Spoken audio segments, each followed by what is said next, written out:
¿Qué tal? Buenas tardes. Le damos la bienvenida a esta nueva emisión de Mercados y Empresas en el cierre de una semana donde, Mar del Plata recibe una noticia dura realmente en términos del impacto y la expansión del coronavirus, más casos y esta decisión del intendente municipal de retrotraer la situación local a fase 3 con todo lo que esto está generando, ¿no?, en las últimas horas desde el punto de vista de la respuesta de las distintas cámaras empresariales, los comerciantes, todos aquellos vinculados con el sector productivo, en las ramas en las que se van a estar suspendiendo las actividades desde este sábado, por las connotaciones económicas y sociales que esto tiene, ¿no es cierto? Sin duda, la expansión del coronavirus en la ciudad de Mar del Plata es un hecho preocupante, pero la realidad es que también la situación económica y social genera, inconvenientes muy severos en términos de situación, le diría en muchos casos casi de quiebra, ¿no?, de emprendedores, de comerciantes, de empresarios.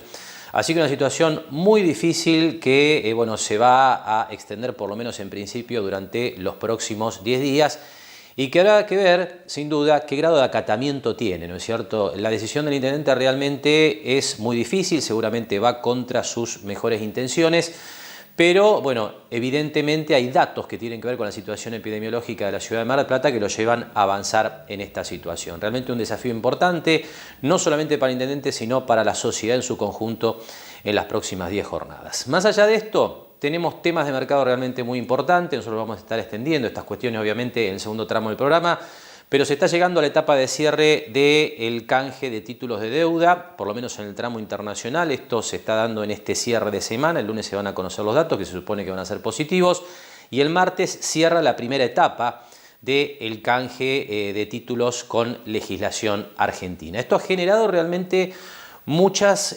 complicaciones, muchos movimientos extraños en lo que tiene que ver con el mercado cambiario. Aquí les estoy mostrando cómo están los valores de cotización en la apertura de la jornada de este viernes en que estamos grabando el programa, donde lo que se observa es una muy importante ampliación de la brecha, ya no entre el dólar blue o el dólar bolsa o el contado con liquidación y el dólar oficial, que sigue avanzando al ritmo preestablecido en las últimas semanas, sino ahora, y esto es probablemente lo más sobresaliente de estos días, entre el dólar blue y el dólar que se opera con títulos públicos en el mercado bursátil. Esto tiene que ver directamente en principio con la situación que se ha generado en el mercado a partir de lo que es el canje de deuda, porque está claro que hay muchos títulos que ya se van incorporando al canje, van perdiendo liquidez, pienso por ejemplo en el Bonar 2024, y a partir de lo que tiene que ver con el parking, por supuesto la demanda de dólar bolsa desaparece prácticamente, y por otro lado aquellos que tienen que vender dólares, esto es comprar los títulos en dólares y venderlos contra pesos, obviamente están presionando a la baja la cotización del dólar bursátil a partir de esa retracción de la demanda. Por supuesto que hay también algunos factores probablemente que estén influyendo. Algunos están estimando que este movimiento, esta ampliación de la brecha entre el dólar bursátil y el dólar en el blue, tiene que ver con algunas ventas vinculadas con títulos públicos que están en las arcas oficiales, por ejemplo el FGS de las jubilaciones.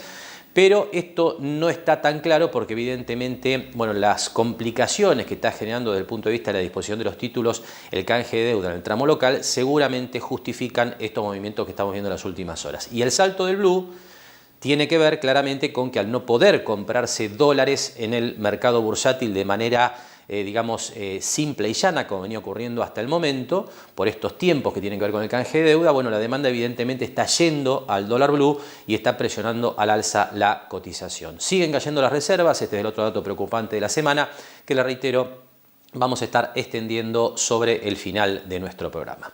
Hacemos la primera pausa y enseguida comenzamos a hablar de temas que tienen que ver con la actualidad de la economía local. Lo esperamos en Mar del Plata Bursátil para asesorarlo en su mejor alternativa de inversión o financiación para su empresa o negocio. De lunes a viernes, de 10:30 a 17:30 horas en Corrientes 1723, teléfono 561-6000, www.mdpbursátil.com.ar. Jauregui Berry Di Genaro y Asociados. Asesoramiento jurídico tributario. Rawson 1857, segundo piso. Teléfono 410-7666 o 410-7999.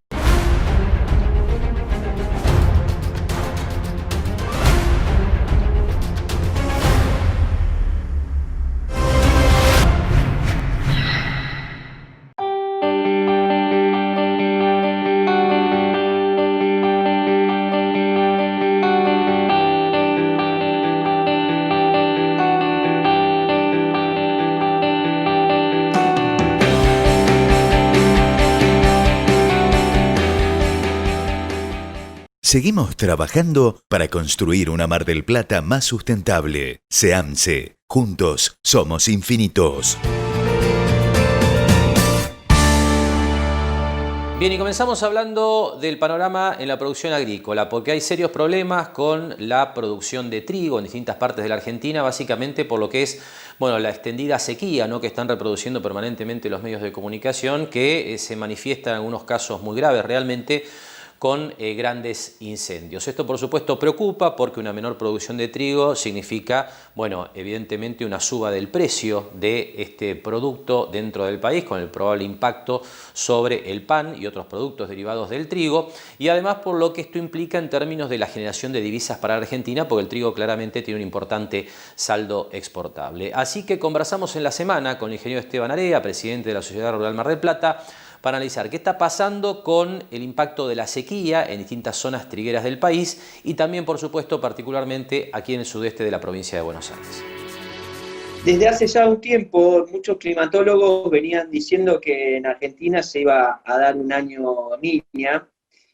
Todo esto también lo estuvimos viendo con falta de lluvias en Brasil, que trajo una bajada muy importante en el Paraná durante los últimos meses que hemos transcurrido atrás, por lo cual hasta los barcos quedaban con complicaciones para acceder a los puertos de Rosario. Quizás hoy ya esto se está superando, porque en Brasil empezó a llover, pero gran parte de la Argentina sigue en una situación de faltante de precipitaciones. Todo esto lleva a que la cosecha de trigo, que es la que se sembró en estos últimos meses, desde mayo en adelante, es más, en esta zona sudeste todavía se siguen sembrando algunos lotes, los últimos lotes tardíos, que se cosecha hacia fines de año, esté siendo afectada por este faltante de precipitaciones. Bien, en nuestra zona sudeste no tuvimos tanta dificultad durante las siembras y posterior, debido a que hubo algunas precipitaciones importantes allá en el mes de junio, julio. Estos últimos días veníamos atravesando quizás algunos periodos de déficit, pero hace 2 días volvió a llover y está muy lindo. Realmente es una zona donde hemos sido privilegiados hasta el momento por el clima. Todavía falta mucho, si bien la siembra recién terminó, falta todo el desarrollo del periodo vegetativo y todo el reproductivo del cultivo de trigo y cebada, que los vamos a tener que cuidar, y es ahí cuando pasa el reproductivo, cuando el cultivo necesita la mayor demanda de nutrientes y de agua también principalmente. Esperemos que nos acompañe el clima, ¿no?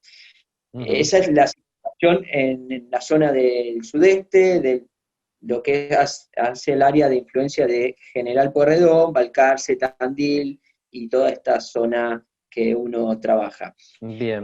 Diferente la situación en el resto del país, que sí hay afectado rendimiento y hay una pérdida significativa de hectáreas que realmente están en una situación muy mala. Y así describía Area todo lo que está pasando en términos del impacto de la sequía en la producción de trigo a nivel nacional, escaso impacto aquí en la región del sudeste de la provincia de Buenos Aires.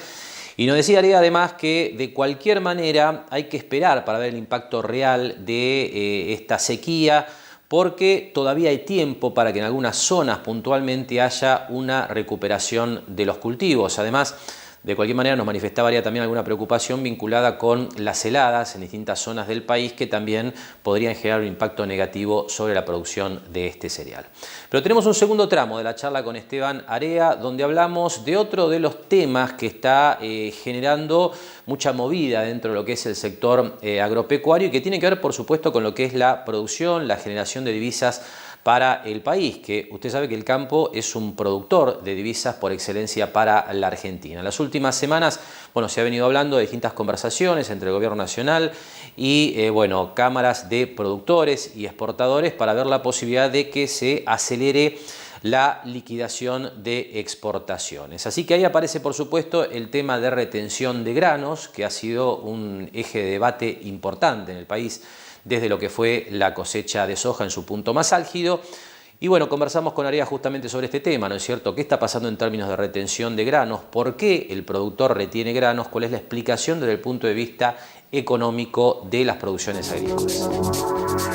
La realidad es que el productor, ya prácticamente la cosecha de soja y maíz están finalizadas y ha tenido que vender un gran porcentaje de toda su cosecha para pagar deudas y afrontar todos los compromisos que tiene. Y por otro lado, todo este conflicto que se desató con los silobolsas, que se rotula silobolsas para que el productor venda.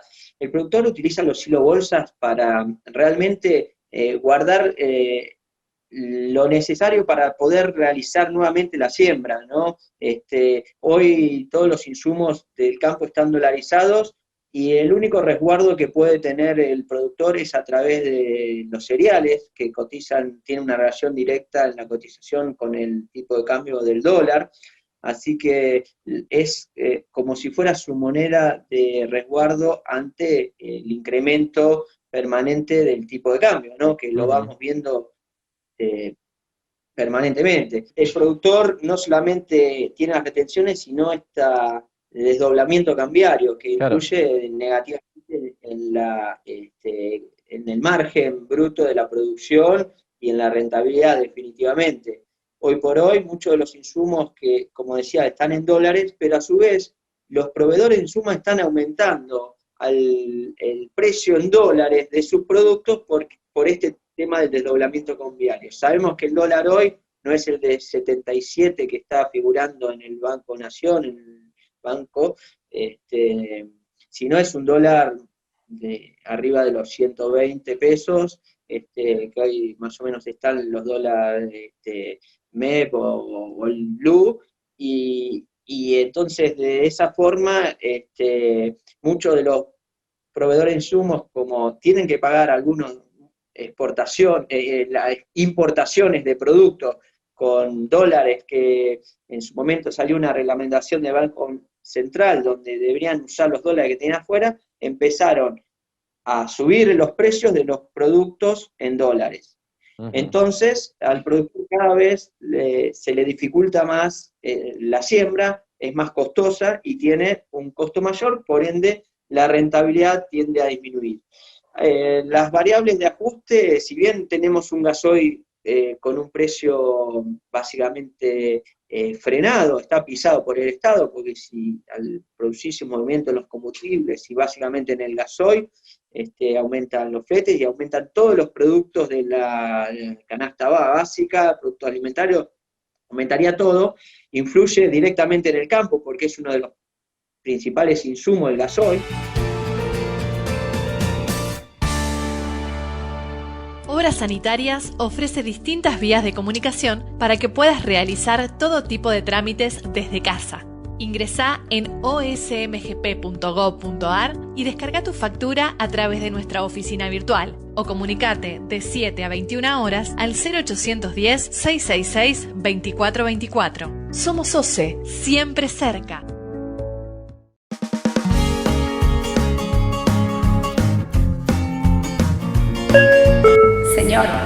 Señor, ¿necesita ver algo más? Sí, me gustaría. Siéntete como en pava, siéntete bien, pásalo bien, siéntete como en pava. Espatolero y Lorenzo Inmobiliaria. Desarrollos inmobiliarios. Participe por su unidad de 100% en pesos y en cuotas. Conozca nuestros 24 edificios entregados y los 5 emprendimientos en construcción. Ingresando a www.espatoleroylorenzo.com.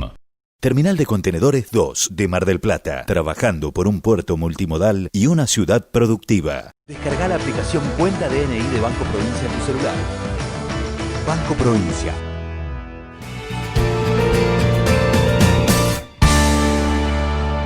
Bien, enseguida vamos a estar hablando de la situación del puerto de Mar del Plata, su potencial exportador, las obras de infraestructura que hacen falta para poner en valor al puerto de nuestra ciudad, de manera que sirva como eje para la salida de mercaderías hacia otras partes del mundo y también para lo que es el flujo de importaciones, algo realmente vital, ¿no?, para todo lo que tiene que ver con la generación de empleo en el ámbito portuario y en nuestra ciudad. Pero antes, un tema que tiene que ver con una novedad vinculada con una disposición del Banco Central, que aplica básicamente al vencimiento de tarjetas durante el mes de septiembre. Aquí lo que hay que tener en cuenta, para no tener sorpresa desde el punto de vista de lo que es la economía familiar, es que cualquier saldo de tarjeta que no se cancele totalmente durante el mes de septiembre, con vencimiento de septiembre, y que no se cancele en septiembre, va a ser automáticamente refinanciado por las entidades, de alguna manera reproduciendo el mecanismo que estuvo vigente a inicios de la pandemia. Ahí lo que hay que tener en cuenta es esta información que usted está viendo en pantalla.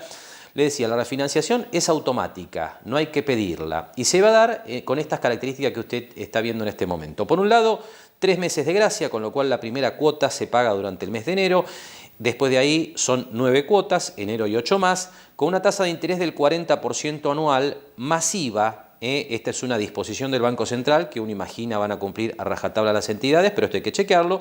40% anual masiva implica que por un lado, no es solamente el costo de interés el que va a pagar la familia, sino también el impuesto al valor agregado por esos intereses, pero se excluyen otros gastos que habitualmente los bancos cargan cuando liquidan las refinanciaciones de las tarjetas.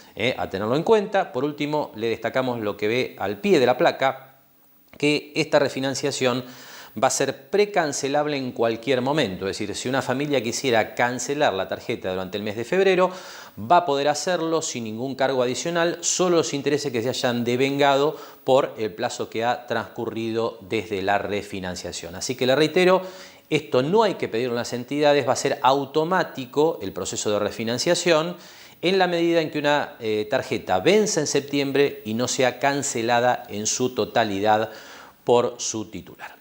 Ahora sí, vamos a hablar del puerto. Emilio Bustamante, titular de la Terminal de Contenedores 2, sigue presentándose en distintos eventos, distintos foros, distintos congresos, tratando de destacar el potencial exportador del puerto de la ciudad de Mar del Plata, pero sobre todo haciendo énfasis en la necesidad de una decisión política que agregue valor al puerto, ¿no?, en términos de inversiones públicas, privadas, para justamente que Mar del Plata se convierta en un polo exportador no solamente de la ciudad, sino de toda la región. Sobre el tema, Emilio nos decía lo siguiente.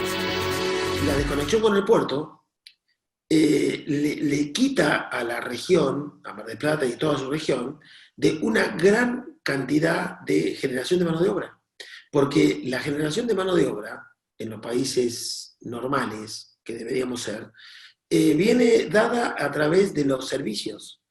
Todos los servicios que tienen que ver con lo que necesita una industria para exportar, importar, llevar, traer, etcétera, etcétera, todo ese desarrollo que trae una gran cantidad de mano de obra que se necesita, se hace en los demás puertos. O sea, en el caso, por ejemplo, no sé, voy a poner un ejemplo de Mar del Plata, el caso de Materia.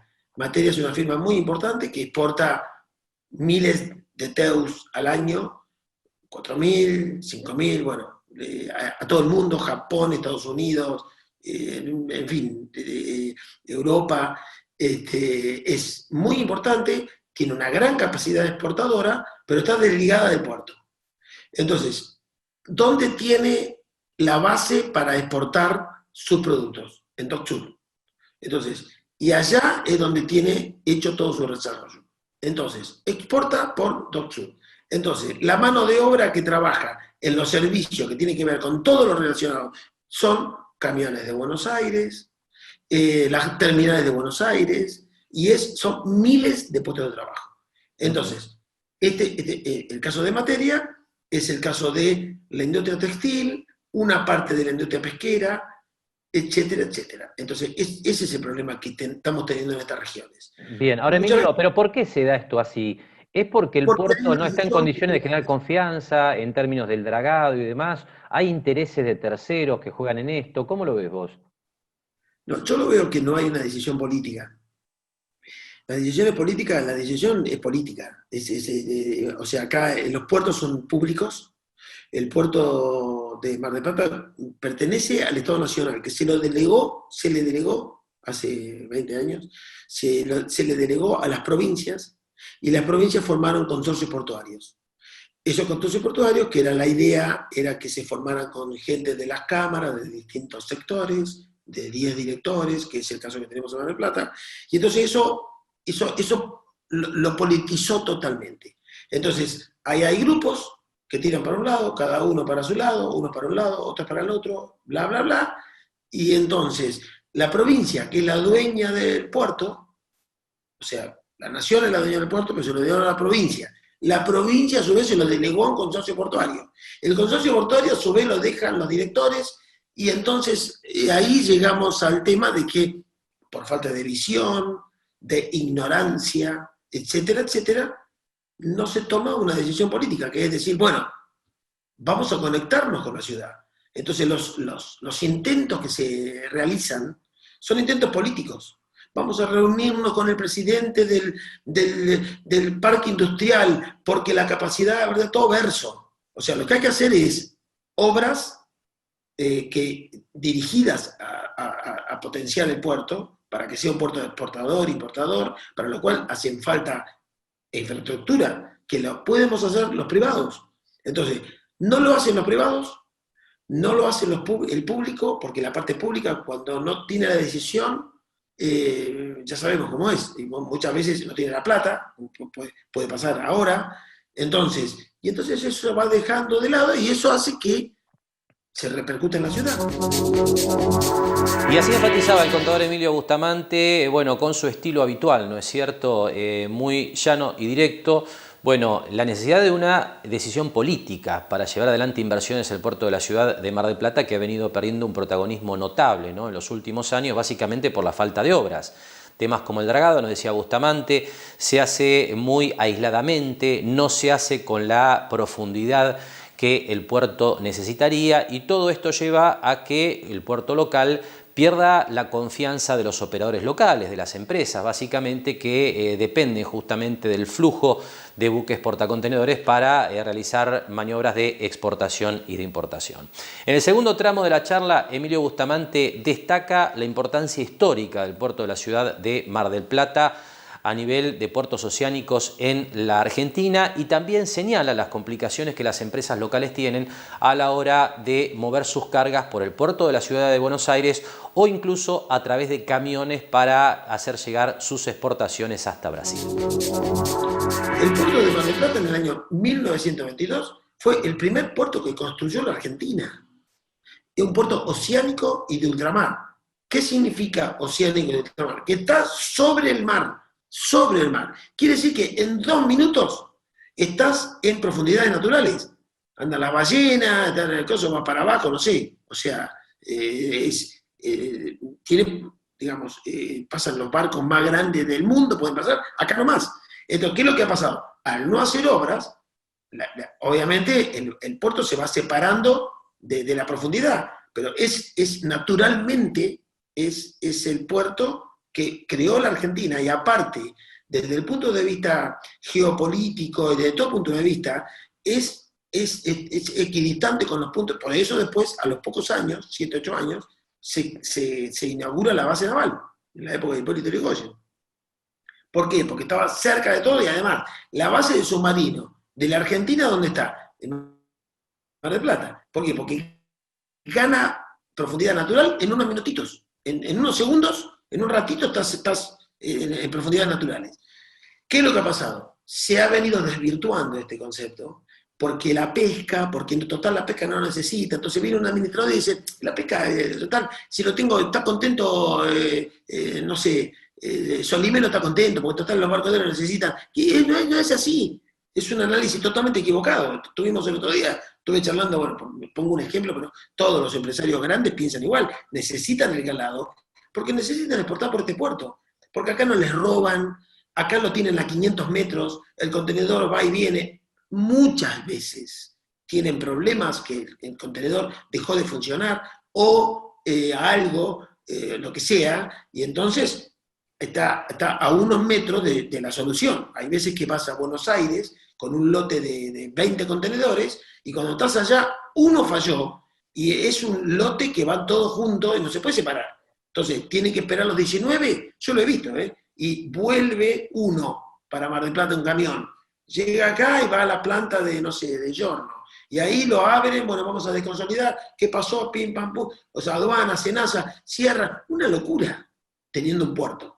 Entonces, la decisión es política, es decir, bueno, la logística de un país, por lo menos puede ser que el privado haga las inversiones, pero la política la dirijo como país yo, o sea, yo país, la autoridad. Decir, bueno, basta, terminemos con esta locura de esta región. Cuando eso, si algún día pasa y las autoridades toman conciencia de esto, yo estoy convencido de que va a haber un importante desarrollo en la zona. Por esto que te dije de los servicios que se necesitan.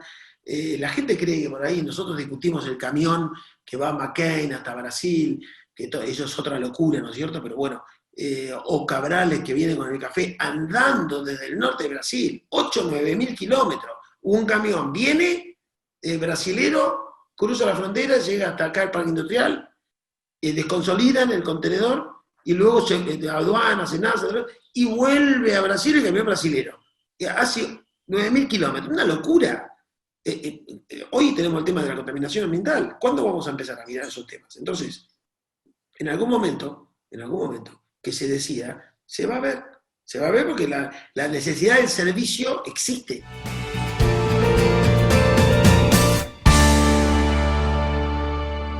Lo esperamos en Mar del Plata Bursátil para asesorarlo en su mejor alternativa de inversión o financiación para su empresa o negocio. De lunes a viernes, de 10:30 a 17:30 horas en Corrientes 1723, teléfono 561-6000, www.mdpbursátil.com.ar.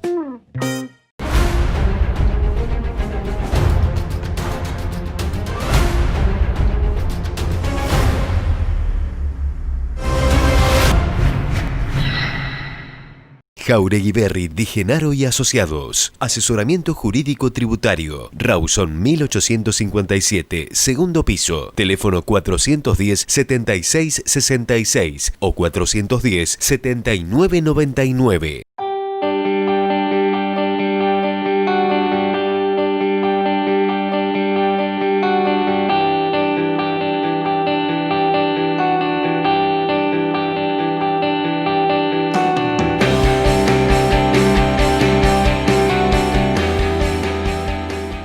Seguimos trabajando para construir una Mar del Plata más sustentable. SEAMSE. Juntos somos infinitos.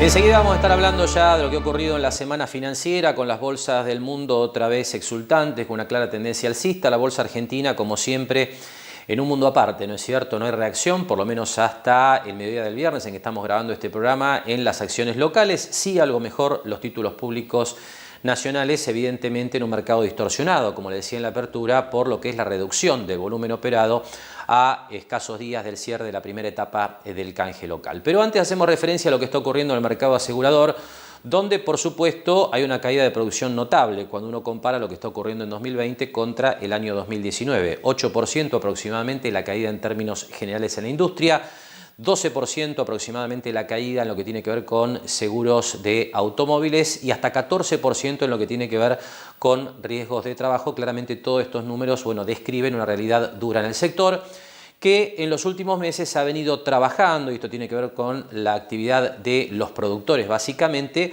para que las familias, las empresas, los comercios traten de reducir el costo de las pólizas de manera inteligente. Es decir, es muy grave obviamente quedarse sin cobertura, sobre todo para algunos riesgos catastróficos, con lo cual los productores trabajan de manera casi artesanal y personalizada para reducir las coberturas de manera de que la familia, la empresa, el comercio, no se vea expuesta a esos riesgos que los puede dejar con quiebras patrimoniales importantes. Así que sobre este tema charlamos en la semana con el doctor César Ventimiglia, que nos explicaba de esta manera, cómo están transitando este año tan difícil en lo que es la relación entre el productor y el asegurado. Entonces, lo que se ha logrado en la mayoría de los casos, y lo decimos desde la mirada de nuestra propia organización de seguros, es no tanto perder seguros o perder asegurados, sino modificar coberturas. Se han reducido mucho las coberturas automóviles, en muchos casos se pasaron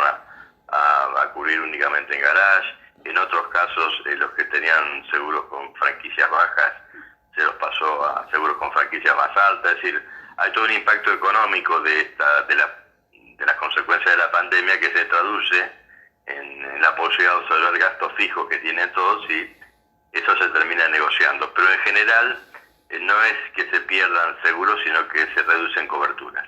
Bien, esto, como usted decía, entonces hay que analizarlo con el productor, ¿no es cierto? Es una decisión que seguramente debe tener que, digamos, incorporar sintonía fina para no verse expuesto a riesgos complejos o catastróficos, como hemos hablado en alguna oportunidad con usted, ¿no es cierto? Exacto, sí, claramente, independientemente de cuál sea la situación, nadie se puede dar el lujo, por ejemplo, de no tener un seguro de desahogo contra terceros, porque claro, un siniestro fatal en ese rubro le podría costar la quiebra, digamos, ¿no?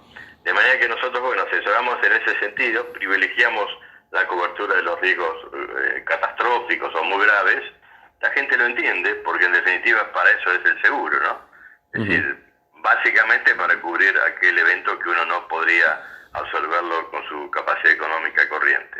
Entonces, con ese criterio que hemos logrado sostener gran parte de la cartera. Además, ha habido, cada caso es diferente, es decir, está aquel que independientemente de la situación sigue percibiendo su ingreso porque tiene un empleo público, porque a lo mejor no le aumentan pero tampoco se lo redujeron, sabe que tiene una fecha cierta de cobranza y organiza su economía en base a eso, y hay otros que tienen, fundamentalmente los que están en actividades autónomas o comerciales, mejor dicho, que no son de las consideradas esenciales, que son los que más han padecido estas restricciones de movilidad durante la pandemia, y que de repente en algunos casos hubo que otorgarles refinanciamientos especiales para que puedan mantener su cobertura y postergar los pagos.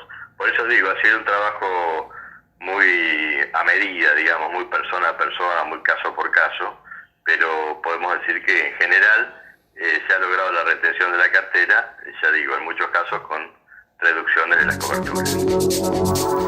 Y el concepto clave que tiene que tener a la hora de redefinir su situación en términos de seguros, la familia, la empresa, el comercio, es esta idea de dejar cubiertos los riesgos catastróficos, más allá de la evidente caída de ingresos que hay en todos los ámbitos en la Argentina y particularmente en la ciudad de Mar del Plata. La posibilidad de tener, bueno, una desgracia que a uno lo lleve a una quiebra patrimonial a nivel familia, empresa o comercio, claramente justifica mantener contratado una póliza de seguro, asesorado por supuesto de manera conveniente con su productor de confianza. Tenemos un segundo tramo de la charla con el doctor César Ventimiglia. Allí analizamos, por un lado, cómo se está trabajando en el ámbito de las ART, las aseguradoras de riesgo de trabajo, básicamente con la aparición del COVID como enfermedad profesional, y además también sobre lo que es la evolución de los precios de las pólizas de seguros. El COVID-19 se ha incorporado ya como una cobertura propia de las ART, es decir, como una enfermedad profesional. De manera que si se detecta que algún empleado de la empresa padece esta enfermedad, la misma es a cargo de la ART. Digamos que ya no se la trata como una enfermedad inculpable, que en ese caso la debería atender la obra social, sino como una enfermedad profesional, y es atendida en consecuencia por la aseguradora de riesgo de trabajo. Es decir, esa cobertura, ¿qué alcance tiene, digamos, desde el punto de vista de lo que es la atención médica del trabajador, digamos, la falta de actividad también de ese trabajador, digamos, hasta dónde es comprensiva?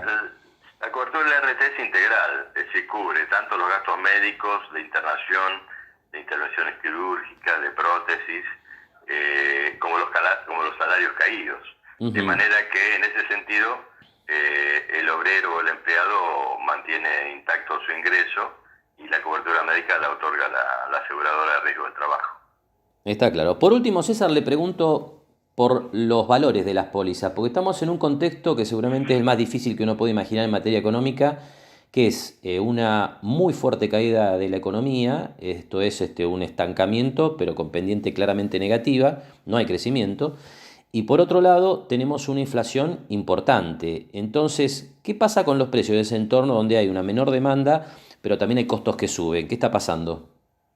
Bueno, eso se expresa focaliza más que nada en los seguros de autos, sobre todo los seguros de automóviles, en donde los costos de los repuestos, sobre todo si son importados, en muchos de ellos, en la mayoría de los casos, son autopartes que vienen del extranjero. La incidencia en las reparaciones de los repuestos es muy alta, y bueno, eso está empezando a incidir en los costos, pero las aseguradoras son muy cautelosas porque por este equilibrio que deben tener de no perder cartera y no tener pérdidas. Claro. Entonces, en algunos casos lo que se hace es sugerir los seguros con franquicia más elevadas, cuando son contra todo riesgo. En los casos de vehículos claramente importados se los categoriza en otro rango, de manera que es un poco más caro el costo del seguro del auto importado, pero se le sigue dando cobertura.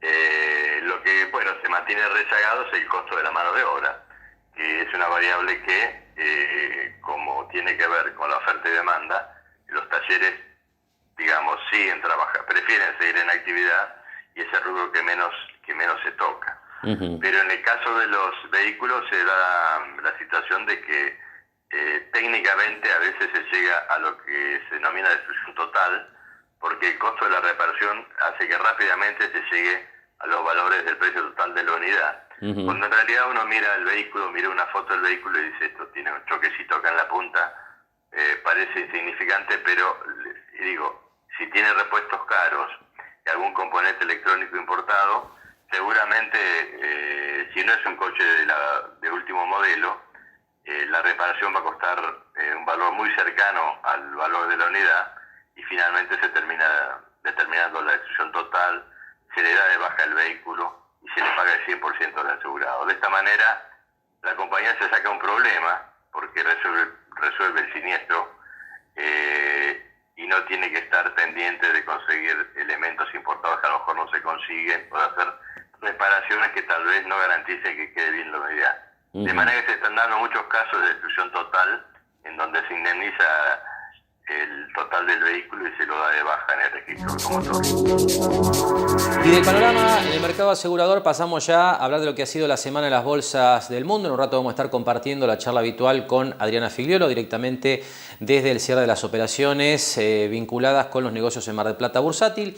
Ahora, concretamente, la referencia a los mercados internacionales, que siguen liderados por lo que son las bolsas de los Estados Unidos. El Nasdaq sigue, por supuesto, liderando el comportamiento alcista, pero tenemos otros datos realmente positivos. Por ejemplo, un dato que hay que tener muy en cuenta es que el índice Standard & Poor's 500, que es el comprensivo de las 500 compañías de mayor capitalización bursátil del mundo, bueno, también está cerrando nuevos máximos históricos, con lo cual la suba de los mercados en Estados Unidos parece ir ampliándose en su base, lo que es muy saludable desde el punto de vista de la tendencia positiva generalizada. En horas en que estamos grabando el programa, hacia el mediodía del viernes, solo de los índices más representativos, el industrial Dow Jones todavía no logra marcar un nuevo máximo histórico por encima de los máximos previos a la pandemia, pero los últimos movimientos parecen indicar que eso podría producirse en los próximos días o si no en las próximas semanas.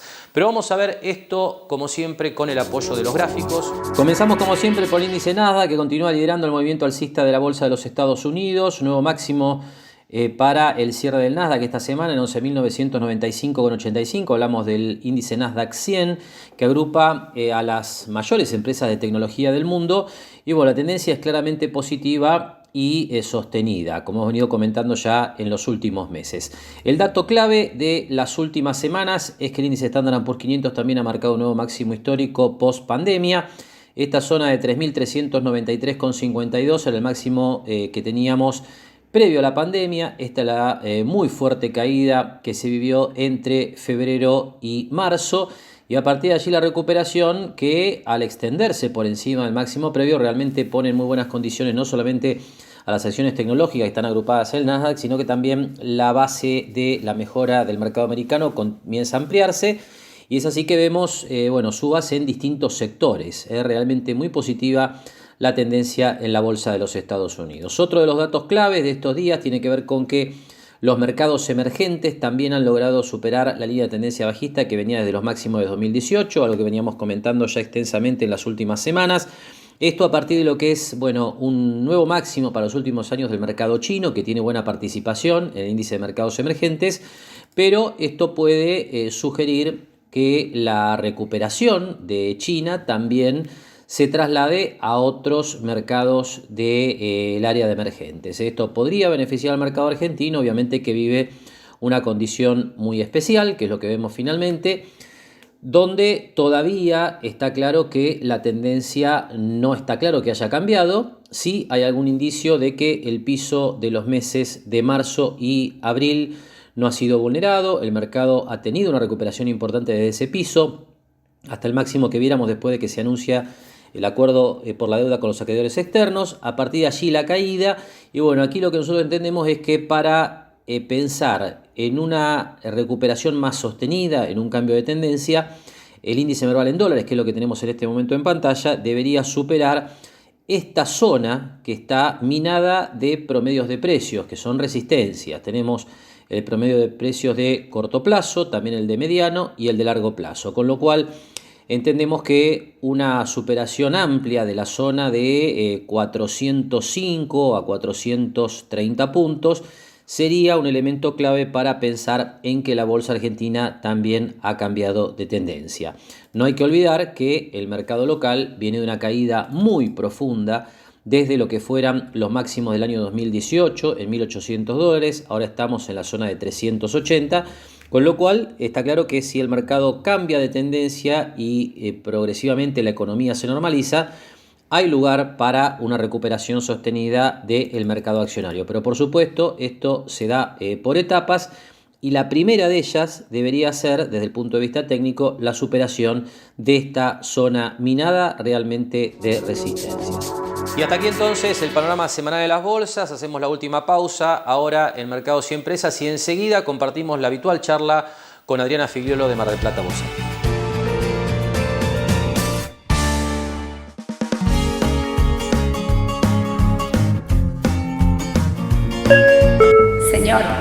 Señor, ¿necesita ver algo más? Sí, me gustaría. Sentite como en pava, sentite bien, pásalo bien, sentite como en pava. Obras Sanitarias ofrece distintas vías de comunicación para que puedas realizar todo tipo de trámites desde casa. Ingresá en osmgp.gov.ar y descarga tu factura a través de nuestra oficina virtual, o comunicate de 7 a 21 horas al 0810-666-2424. Somos OCE, siempre cerca. Espatolero y Lorenzo Inmobiliaria. Desarrollos inmobiliarios. Participe por su unidad de 100% en pesos y en cuotas. Conozca nuestros 24 edificios entregados y los 5 emprendimientos en construcción, ingresando a www.espatoleroylorenzo.com. Terminal de Contenedores 2 de Mar del Plata. Trabajando por un puerto multimodal y una ciudad productiva. Descarga la aplicación Cuenta DNI de Banco Provincia en tu celular. Banco Provincia.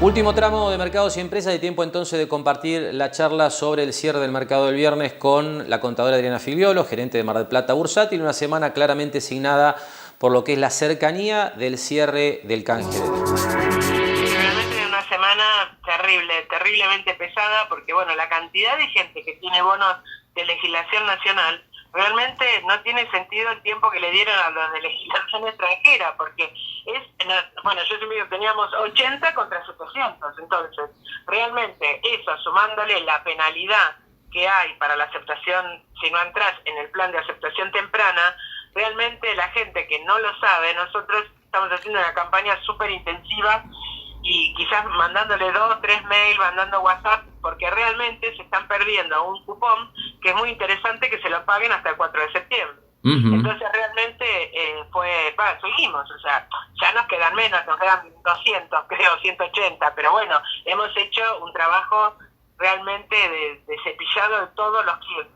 Y bueno, sí, en realidad pasó mucho por eso, porque aparte algunos clientes también toman decisiones con respecto a si quieren entrar, que la gran mayoría podemos decir que entra, pero algunos deciden vender contra dólares, otros venden contra pesos y compran acciones, otros han comprado CDR, o sea, el Merval en dólares decimos nosotros que está casi en niveles de 400. Y bueno, pensar que estuvo en 1800 en enero del 2018, decimos, bueno, no sé cuándo, pero tenés muchas más posibilidades de recuperar más rápido si el perfil del cliente lo admite, porque hay gente que no le interesa. Así que bueno, muchos han hecho el canje y después que hagan el canje y empiezan a cotizar, que yo esta semana realmente recién lo tuve bien claro que los bonos van a estar depositados el 7 de septiembre. O sea, yo pensaba que como la segunda parte entra hasta tenés tiempo al 15 de septiembre, que no iban a entrar hasta fin de mes prácticamente. Claro. Pero mientras tanto, bueno, ya salió hoy inclusive como que el 7S que dicen ahora, o sea, el 7 de septiembre van a empezar a cotizar los nuevos títulos post-canje. Así que bueno, eso va a también liberar un poquito, decir, bueno, vamos a ver qué pasa, no hay que tomar en cuenta los primeros días porque es una locura, y esperar un poco ver un poco, en base a todo el tema financiero, cuál es la TIR que va a tener cada título, ¿no? Está claro. Si la TIR está muy alta, van a subir, porque en definitiva, viste, la gente después empieza a invertir, porque empiezan, sí, bueno, para quedarme con el dólar así, lo vamos a tomar, bueno, aunque sea, creen que van a aprovechar una TIR, una mejora de la TIR y también entran al mercado y bueno, lo nivelan un poco. Está claro. Pero bueno, en realidad es eso, ¿no? Ahora, Adriana, esta semana lo que sí generó todo este tema del canje y la entrega de los bonos es una caída muy fuerte en el dólar bolsa y en el contado con liquidación, ¿no es cierto? Lo que da la sensación es de que se trabaron las operaciones. Claro, yo creo que lo que más trajo aparejado es eso, ¿no? Porque nosotros esta semana operaciones grandes de compra de dólares no hemos tenido porque precisamente está todo este tema. Claro. Entonces, realmente, vos me decís, compra no hubo, y sí hubo venta, porque la venta nos quedó toda la compra de la otra semana, claro. Pero esta semana le daban los 5 días hábiles con el parking para liquidar. Entonces estaba forzada la venta en dólares y, bueno, la venta y en pesos, al no haber demanda, también bajó. Eso trajo que el dólar MEP volvió a estar en los niveles de 122 y un contado con liqui en niveles de 125. Pero yo no, o sea, es un valor arbitrario, porque yo digo que la semana que viene o cuando empiecen a cotizar los bonos, ahí se va a ver realmente cuál es la verdad, ¿no? O sea, cuando acomoden, lo de la cláusula, viste, los intereses, bueno, ahí, o sea, para mí hay que dejar fluir y nada, tuve la buena noticia para mí es que empiezan los bonos rápidamente a cotizar, como para poder volver a armar ese negocio para gente que tanto lo necesita, ¿no es cierto? Seguro. Por último, contanos algo de lo que viste en la semana en acciones y en CDRs, que también están, digamos, esta semana con bastante movimiento. Por ejemplo, los ADR de Argentina subieron bastante en Estados Unidos. ¿Cómo lo viste esto? Sí, en realidad, viste, están oscilando. O sea, la semana también habían bajado. Hoy se ve una suba, hoy viernes, pero en realidad la semana también bajaron. ¿Viste? Sí. Y capaz que subía la bolsa de Estados Unidos, había los papeles de Estados Unidos subiendo y realmente los papeles de Argentina bajando. Así que bueno, hoy terminaron con un 5 o 7% de los papeles argentinos. Quizás se tranquiliza un poco las cosas con esto de terminar de hablar. Igual nos queda toda la parte de letras, hay un montón que falta todavía, ¿viste? Pero bueno, la idea es que se va a ir aclarando y yo te diría que un 70%, 80% de los que tienen bonos ya entran en esta etapa. Así que bueno, finalmente va a quedar y bueno, lo que queda yo tengo que analizar un poco el tema financiero, o sea, un poco cuál es la TIR de estos nuevos bonos, tomando en cuenta que estos vencimientos serán reales, ¿no? Tomándolo entre comillas, esperemos que realmente esta vez se pueda tomar como real que lo van a pagar en esa fecha. Esperemos que sí. Bueno, en realidad las acciones, ya te digo, hoy se notó una suba del Merval, pero por ahora tendríamos que esperar un poco a ver qué pasa la semana que viene, y se tiene que acomodar también el tema del valor del dólar, porque quizás este mes, el mercado, en el mes de agosto, el índice Merval termina negativo. Está casi 9% bajo. Claro. Así que, pero quizás no es tanto por las acciones, sino porque también pensá que estaba en 130 y pico el valor del dólar MEP, y hoy estamos en 125, esos 10 puntos seguramente que lo están castigando al Merval en pesos. Así que bueno, pero el celular también, muchísimo movimiento, la gente tiene como esa velocidad de comprar el CDR, y a veces es lo que decíamos el otro día, ¿no? Hasta quedan desvirtuados los precios, porque el valor del contado con liqui ya sabemos cuál es. Entonces, la gente al querer comprar y tiene el mercado, quizás no tanto como tiene un papel argentino. No sé, Galicia hoy pero 500 millones. Claro. Pero vos a que, si bien tiene el mercado, a veces también te cuesta comprarlo por las puntas, ¿no? Que son un poquito abiertas. Pero bueno, yo creo que es un tema que en general el que apostó al CDR ganó por la suba del dólar, ganó porque las tecnológicas subieron y las primeras que se empezaron a comprar acá fueron esas. Las primeras que la gente tuvo era Apple, Microsoft, Mercado Libre. Entonces, en realidad la gente está muy contenta con los CDR. Está muy claro. Bien, Adriana, te agradecemos mucho tu tiempo, una semana muy especial, a descansar el fin de semana y bueno, la semana que viene hablamos ya del cierre de la primera etapa. El cierre, bueno, muy bien, Marcelo, muchas gracias. Gracias a vos, buen fin de semana. Bueno, hasta luego. Hasta aquí entonces la charla con Adriana Figueroa sobre el cierre de las operaciones para todos aquellos que todavía no han tomado la decisión acerca de si adherir o no al canje. Le recordamos, esto ya lo hacíamos en el cierre de nuestra última emisión, que hasta el próximo martes, 1 de septiembre, uno tiene la posibilidad de ingresar en lo que se conoce como el periodo de aceptación temprana, donde se reconocen a los bonistas todos los intereses devengados y no pagados, porque desde el 2 al 15 de septiembre uno puede entrar al canje, pero ya es el periodo de aceptación tardía, con lo cual se pierden los intereses devengados y no pagados desde el 6 de abril hasta el 4 de septiembre. Así que para todos aquellos que estén pensando en hacer el canje, les recuerdo entonces, antes del martes hay que hacer llegar la adhesión a su agente de bolsa. Y por último, en relación a este tema, lo que les recuerdo es que dejamos más datos en relación al canje, todas las opciones y su análisis, en el canal de YouTube Mundo Inversor. Allí en un video de unos 8 minutos le dejo claros los detalles acerca de las opciones que tiene cada tenedor de bonos de la Argentina que están justamente como títulos elegibles para este canje de deuda. Por último, vamos a hablar de cómo está cerrando el mercado cambiario y aquí comenzamos a mostrarles los números. El dato más importante de la semana del mercado cambiario es la ampliación de la brecha entre el dólar bursátil y el blue. Este tema que conversábamos con Adriana Figueroa en el sentido de que las operaciones que se han trabado por el canje de títulos han generado una sobreoferta en el mercado de bonos, con lo cual el dólar bolsa cae en la semana 6% a 121,75 y el contado con liquidación 6,80% a 125,85. El blue termina retrocediendo 1,45%, pero claramente muy por encima del dólar en la bolsa. Mientras tanto, el dólar oficial, al ritmo de las devaluaciones de las semanas previas, 78,18, sube 0,49%. Y por último, la situación de las reservas internacionales del Banco Central, todavía en zona complicada. Habrá que ver si con las novedades vinculadas con el canje de deuda, la semana próxima comienza a moderarse la presión sobre las reservas internacionales del Central, que vuelven a caer esta semana.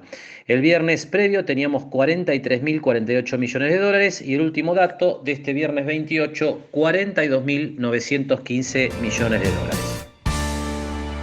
Así entonces el panorama cambiario y de reservas en este cierre de semana. Hay algunas opiniones que apuntan a que una vez cerrado exitosamente el canje de deuda, si es que esto ocurre, pueda moderarse esa demanda casi imparable, ¿no?, de dólares por parte de los argentinos que dolarizan sus carteras. Pero este es un proceso que habrá que ver cómo continúa en las próximas semanas. Con este comentario estamos cerrando. Le agradecemos que nos haya acompañado una semana más con Mercados y Empresas. Nos despedimos como siempre. Hasta el próximo sábado a la hora 18. Gracias y muy buen fin de semana.